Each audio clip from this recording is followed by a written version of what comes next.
प्रताप की डेथ होने के बाद अकबर ने मेवाड़ पर दोबारा अटैक किया। जब तक प्रताप जिंदा रहे 1585 से 1597 तक अकबर ने कोई अटैक लगा अमर सिंह को हरा दूं। पर 1605 में अकबर ये सपना लेकर मरता है कि मैं मेवाड़ वालों को अपने अंडर ले आऊंगा, लेकिन मेवाड़ का कोई भी राजा उसके अंडर में, पहले उदय सिंह, फिर प्रताप, और बाद में अब अकबर की डेथ हो गई 1605 में। अब अगला राजा बन गया जहांगीर। कौन बन गया? जहांगीर का तो एक ही सपना मेवाड़ अंडर में, क्योंकि बाकी सपने तो पापा ही पूरे कर गए। अकबर ही ले गया खूब सारे इलाकों को अंडर में। अब जहांगीर ने अपनी कोई लाख लाख की सेनाएं मेवाड़ भेजनी शुरू की कि पूरी पूरी फौज मेवाड़ में उतार दी जाए, तो मुगलों की पार नहीं पड़े। 10 साल हो गए जहांगीर को, 1605 से 1615। जहांगीर अब एक बड़ी सेना लेके खुद आता है अजमेर आके अपने के बेटे कहता है कि जा बेटे तुम जाओ, तुम जीत के आओ। उस बेटे का नाम है खुर्रम। खुर्रम मतलब खुर्रम बड़ा समझदार राजकुमार था। खुर्रम आया, खुर्रम ने आके उन तमाम सेनापतियों को इकट्ठा किया जो मेवाड़ में भले जीत के गए भले हार के गए। बुला के पूछा समस्या क्या है? पूरे भारत की फौज आती है और एक राजा को पकड़ नहीं पाती। पूरे भारत की फौज आती है और मेवाड़ हार मानने के लिए तैयार नहीं है। समस्या कहां है? क्या तुम अमर सिंह को पकड़ने के लिए कभी पहाड़ों में गए? हाँ साहब। क्या उसे कभी पकड़ पाएगी? नहीं। क्या हुआ? वो तीसरी तरफ से अटैक करके हमें मारता है। अगली बार सेना वहां पे जाने से भी डरती है। उसको कैसे पता चलता है तुम लोग आ रहे हो? जनता। कैसे? तो जिन जिन गांव से जाएंगे उन गांव के लोग अगले गांव में पहले बताएंगे मुगलों की फौज इस रास्ते से आ रही है। वो अपनी लोकेशन चेंज करता है, तीसरी तरफ से हमें मारता है। पहाड़ों में पूरी सेना जा नहीं सकती, थोड़े थोड़े लोग जाते हैं।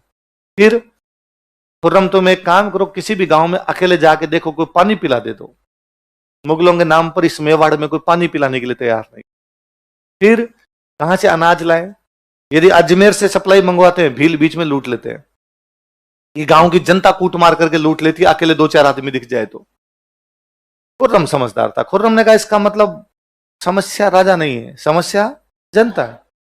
एक काम करो, राजा पे अटैक बंद, गांव में घुसो, महिलाओं को और बच्चों को साइड में किए जाए, पुरुषों को सबको गोली मार दी जाए, महिलाओं के बलात्कार करके फेंक दी जाए, बच्चों को दिल्ली में ले जाके बेच दिया जाए। 5-6 गांव में उन्होंने त्राहिमाम मचाया। गांव की आग लगाई फसलों के पूरी के, पुरुषों को सबको बाहर निकाल के गोलियां मारी, महिलाओं के सबके बलात्कार किए गए, दिल्ली ले जाके उन महिलाओं को बेचा गया, छोटे छोटे बच्चों को बेचा गया। गांव वाले त्राहिमाम कर गए। गांव वाले भाग के कर्ण सिंह के बेटे के पास जाते हैं। कर्ण सिंह के बेटे का नाम अमर सिंह के बेटे के पास जाते हैं। अमर सिंह के बेटे का नाम था कर्ण सिंह। और कर्ण सिंह को जाकर राजकुमार कर्ण सिंह 1527 में खानवा की लड़ाई हुई थी, उसको 90 साल हो गए। 90 साल में मेवाड़ के राणाओं ने कहा यहां जाके लड़ना, हम लड़े। उदय सिंह जी ने कहा गिरवा की पहाड़ी, हम गिरवा गए। उन्होंने कहा गोगुंदा, हम गोगुंदा गए। प्रताप ने कहा कि हम कुंभलगढ़, हम कुंभलगढ़ आए। प्रताप ने कहा अब हम चावंड जाएंगे, हम चावंड गए। प्रताप ने कहा कि हम उदयपुर जाएंगे, उदयपुर गए। उन्होंने कहा हम आवरगढ़ जाएंगे, आवरगढ़ गए। अब बाहर नहीं, महिलाओं बच्चों को उठा के लेके जा रहे हैं। राजा का पहला कर्तव्य जनता की रक्षा करना होता है। अब कर्ण सिंह कुछ करो। कर्ण सिंह जानता था खुर्रम इसलिए कर रहा है कि हम जनता को बचाने के लिए बाहर आए पहाड़ों से, और पहाड़ों से बाहर आके लड़ेंगे तो मैदान की लड़ाई में दुश्मन की सेना जीतेगी।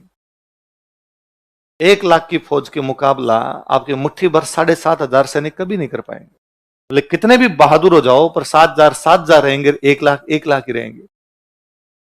कर्ण सिंह अपने पिताजी के पास जाता है। पिताजी कौन है? उसने कहा संधि के अलावा अपने पास कोई चारा नहीं है।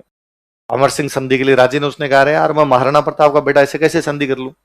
कर्ण सिंह ने वापस कहा कि राजा का पहला काम जनता की रक्षा करना होता है, और संधि का मतलब हार नहीं है। संधि का मतलब हम थोड़ा रेस्ट कर रहे हैं, थोड़ी सांसें गिन रहे हैं, ढंग से ले रहे हैं। 2 कदम पीछे हटने का मतलब है अगली बार 4 कदम दौड़ के आएंगे। संधि का मतलब है थोड़े टाइम रेस्ट करके युद्ध की तैयारी करके फिर लड़ेंगे इनके खिलाफ। अमर सिंह ने कहा कि तेरे यदि इतना ज्यादा है तो ये पकड़ चाबियां, तू जाने तेरा काम जाने, मेरे से नहीं हो। तो शासन का प्रबंध पूरा किसके पास में है?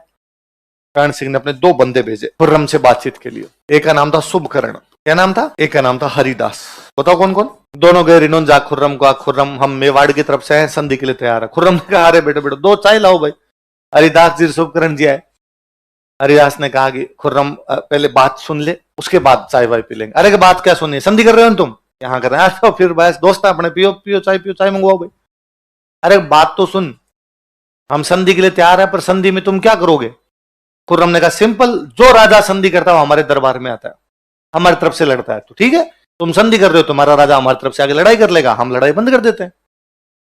हरिदास शुभकर्ण ने कहा यही तो है, हमारा राजा कभी भी तुमसे मिलने के लिए नहीं आएगा। क्या बात करते हो, तो फिर संधि कौन कर रहा है? तो राजा का बेटा कर रहा है।